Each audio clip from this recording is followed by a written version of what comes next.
Okay, let's talk now some more about communication affecting people with words.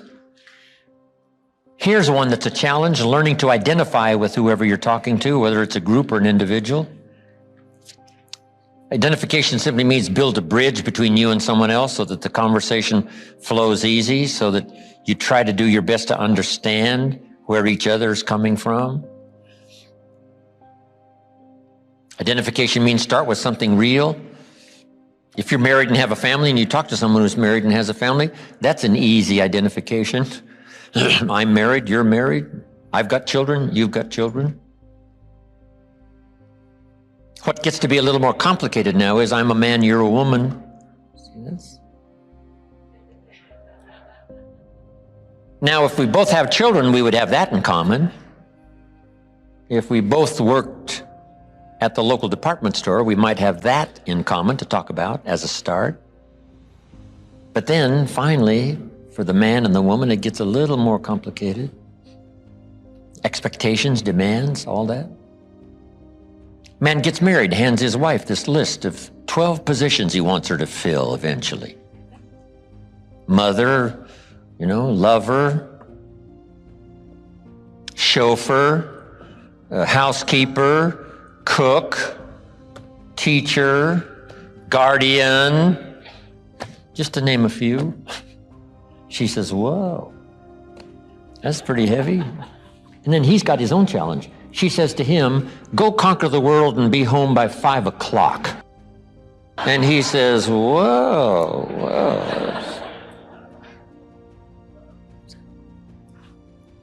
So working this thing out, right, between man and woman, male and female, brother and sister, it's a challenge. But it was meant, right, for the combination to be extraordinary. Here's what happens in the combination. You multiply the effect by 2, by 3, by 5, by 10. So make this note. It says, if 2 or 3 agree on a common purpose, nothing is impossible. That's a good communication challenge. If 2 or 3 agree on a common purpose, nothing's impossible. The most extraordinary things are possible if just 2 or 3 agree. See, the challenge is the 2 or 3 to agree. And this is where identifying, could we identify a common purpose? Could we identify a common reason and get together and blend our resources together? My time, your time put together might be extraordinary time. In this case now, 1 plus 1 doesn't equal 2. 1 plus 1 could equal 10, the power of 10. Old Testament, there's a unique phrase that says 1 can become so powerful they can put 1,000 to flight, cause 1,000 to flee. If 2 get together, they can cause 10,000 to flee, giving us that idea that 1 plus 1 in terms of potential power in blending talents and skills and purpose could multiply the power not by 2, but by 10. That's why extraordinary partnerships, right, can produce some of the most colossal productivity and activity and business structure and all kinds of unique things. 2 together. Doesn't take that many, right? Jesus only had 12. So it doesn't take 2,000. If a few say, let's conquer the world. If a few say, we could do something extraordinary, your talent plus mine, maybe another 1 or 2. See, just a few with common interest, common power. But the whole key is you start that potential by building a bridge of understanding each other, identification, okay? Here's a big challenge. If the adult is 40 and the child is 12, see, that's a heck of a bridge to build between 40 and 12. How do you identify? Here's one of the best ways. Remember when you were 12 and talk about that. I remember 12. I remember almost every day of being 12. One of the problems of being 12 is you're not 13. I mean, the teenagers go away. They do some, fun things. They're gone. If I heard it once, I heard it 100 times. You're only 12. I said, wow, I'm stuck here. It's like being stuck. Finally, I turned 13. See, kids will understand that. Being 12, wishing you were 13. Did you ever get chosen last? They're choosing up sides. The leaders are choosing up sides. I'll take you, I'll take you, I'll take you, I'll take you. You're standing there. I'll take you, I'll take you. Finally, the last one says, I guess I'll have to take you. Guess what? Those stories will identify with kids, disappointments, right? Misunderstandings. I thought they said, sure enough, that's not what they really said. Wow, and I got in trouble. Kids will understand that. This is called identification. Finding some common ground in which to communicate. Okay, that's important. Here's the next one. In communication, that is attacking the problem without attacking the person. Here's where language must be careful when you're dealing with challenges of this nature. Sometimes you've got to put love and hate in the same sentence so that there's no misunderstanding. Wow, what good benefit somebody brings to us to help point out some of those even very sensitive things, to go after the problem. But hopefully they go after the problem, but they have this sincere desire to truly help. Now, sometimes you can get careless in language and you mean to help, but you said it wrong. What if you meant to say, what's troubling you? And instead you said, what's wrong with you? See, that's an error in language that can cause all kinds of difficulty. You meant to say, what's troubling you? And instead you said, what's wrong with you? Now, we'll let you make that mistake 10 years ago, but 10 years later, to be making the same error in language? See, we need to understand that. Say, no, I need to learn to say it better so that it sets up a better chance for communication. It sets up a better chance for me to talk about something constructive and not come out with something wrong, saying it wrong, correct all those errors in verbal judgment. Here's a good way to go after the problem. Go after the problem that you've had. We call this third party. Say, Mary, I was in this same fix. I thought this and it turned out to be this. I made a mistake and misunderstood. Sure enough, I'm headed down the wrong road. About a year later, I'm in serious trouble. I finally worked my way out, but I'm telling you, you can save yourself that kind of calamity with just a couple of words of advice. Use yourself as part of the problem. Say, I was the problem at one time. I gave people grief when I should have given them thanks. And it created for me no value, right? It's called attacking the problem in yourself. Then here's another way, third party, where you say, I know someone who miscalculated, and if they were here, here's what they would say with tears: don't go down this road. Remember that movie years and years ago called Scared Straight, where they took some kids into prison and let them interview and talk to the prisoners. And the prisoner said, you don't want to come here. Let me take you on a tour, show you what it's like. And the kids came out of the prison with eyes about this big saying, whoa, the man said I shouldn't come here. See, that kind of advice, straight talk, can be so helpful if it's done in the right manner and in the right way. In building your house on the rock instead of on the sand, how do you decide to build on the rock? You have somebody give you the image that they built on the sand and suffered the disaster of a storm. Because sometimes when the day is unique and the sky is blue and the clouds are fleecy white, it's easy to be faked out and build on the sand. There doesn't seem to be any immediate consequences. Somebody says, no, the storms.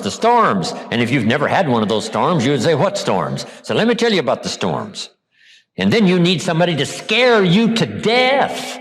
about the potential of the upcoming storm so that you don't make the mistake and be deluded when the days are nice to build your house on the sand. Now, here's another part of communication, and that is solutions. Solutions. Solutions usually involve, by communication, being able to take somebody from the present. Sometimes we take someone back to review their mistakes. So jot down this little setup here now. Sometimes first, to help someone, we take them back and examine the errors that brought them to a poor place. Errors in judgment, errors in health judgment, errors in career judgment, errors in personal judgment. So sometimes we have to take someone back, and sometimes that's difficult to go back over those times that were difficult. Then here's the next challenge, bring them to the present. Hey, here's how it is now. Guess what now always is? The greatest of hope and the greatest of possibilities is now. If you will begin now to amend those errors in judgment, if you begin now to construct a new destination and thereby a new direction, because direction determines destination. If you'll reconstruct now, starting now. So we give them the sense of the past, errors that might bring tears, that might bring sadness, that might bring this cloud for a while. Wow, yes, that's how it was. Yes, that's where I made my mistake. But here now is like spring. Now is a new opportunity. And then we describe the now and the opportunity. But here's what's best, is to be able to transport someone into the future. With their problems solved, with money in the bank, with their health restored. You can't restore your health overnight. So you've got to take someone into the future. In just a few months, you'll notice the difference. In the first year, it'll be incredible. By the end of the third year, I promise you, such an abundance of this or this or this change or this change, this kind of productivity, this kind of activity breeds this kind of productivity. Take somebody on a journey back, show them the present called opportunity, and then take them on a journey into the future. We must do that with our children. What if you inspired your salespeople and not your child? What if you took the people around you into the future, but not your family? Describe to them the possibilities that if we work together, we can have the most extraordinary family ever, benefiting each other, drawing strength from each other. And here's how it can be. Here's how it's going to be. So make this note. The promise of the future is an awesome force. In the future, problems can be solved. In the future, fortunes can be won. In the future, productivity can be incredible. So be able to paint the past and the present and the future. This is one of the most awesome challenges of communication. Here's one of the best ways to inspire someone else. Help them to see themselves better than they are. Sometimes we have to help people see themselves as they are. If your child is messed up, you got to say, hey, John, you have messed up. But here's the next clue, parents. Don't leave them in the mess.